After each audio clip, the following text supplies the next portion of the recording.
श्री कृष्ण भगवान ने कहा है कि आत्मा कभी मरती नहीं, ये बस एक शरीर से दूसरे शरीर में बदलती है।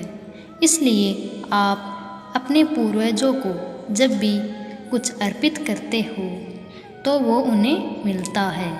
दानवीर कर्ण, जिनके नाम के आगे ही दानवीर था, उन्होंने पूरी उम्र बहुत दान दिया।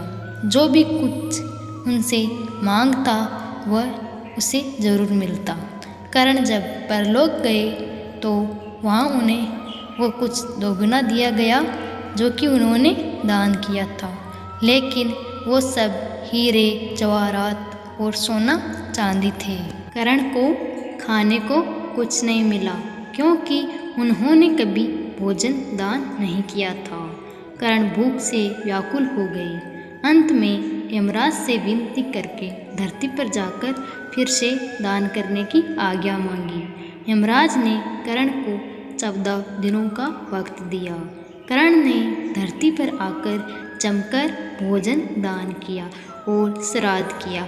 जब कर्ण परलोक वापस आया तो उसके पास खाना पहुंच चुका था। इसलिए हिंदुओं में भोजन दान करना बहुत शुभ माना गया है। श्राद्धों के दौरान तो गरीबों कौवों को भोजन खिलाना ही चाहिए। इसके जरिए हमारे पूर्वजों को सीधे ये पहुंच जाता है। कहा जाता है कि इन दिनों यमराज की आज्ञा से कौवे के रूप में आत्माएं धरती पर आती है और अपने वंशजों की ओर से अर्पित किए गए भोजन का भोग करती है। श्राद्ध पक्ष पर दो भाइयों की एक पौराणिक कथा है। एक बार दो भाई थे, जोगे और भोगे। जोगे अमीर था और भोगे गरीब। एक बार श्राद्ध का वक्त था तो अमीर भाई की पत्नी ने उसे श्राद्ध करने को कहा, लेकिन वो उसे व्यर्थ की बात मानकर टालता रहा। ऐसा करने पर अमीर भाई की पत्नी ने सोचा, अगर श्राद्ध नहीं किया तो लोग बातें बनाएंगे। इसके लिए ऐसा करती हूँ कि अपने मायके वालों को दावत पर बुलाकर अपनी शान दिखाऊंगी। वहीं अमीर भाई की पत्नी ने श्राद्ध पर मदद करने के लिए गरीब भाई भोगे की पत्नी को बुला लिया। श्राद्ध का दिन आया तो भोगे की पत्नी पूरा दिन काम पर लगी रही। पूर्वजों के लिए खाना बनाया, लेकिन जैसे ही उनके पूर्वज खाना खाने आए तो देखा कि वहाँ पर तो अमीर भाई के ससुराल वाले खा रहे हैं। पितृ निराश हो गए तो वो गरीब भोगे के घर गए तो वहाँ क्या देखा कि पितरों के नाम पर अंगियारी दी गई है।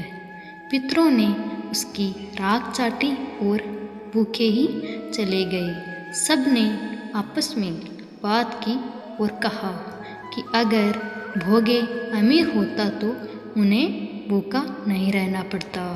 पितरों को उस पर दया आई और उन्होंने कहा कि भोगे के घर धन आ जाए। शाम हो गई। गरीब भोगे के बच्चे खाना मांगने लगे, लेकिन उनके घर में कुछ नहीं था। भोगे की पत्नी ने बच्चों को टालने के लिए झूठ ही कह दिया कि बाहर होदी के नीचे खाना है, खा लो। बच्चे जब वहाँ गए तो देखा कि होदी मोहरों से भरी हुई थी। दौड़े दौड़े बच्चे माँ के पास पहुँचे और सारी बात बताई। भोगे भी अब धनी हो गया। अगले साल जब पितृपक्ष आया तो उसने अच्छे से श्राद्ध मनाया, 56 तरह के भोग लगाए और ब्राह्मणों को भी भोजन कराया। इससे पितर बहुत खुश हुए और भोगे का धन और कुल हमेशा बढ़ता ही गया।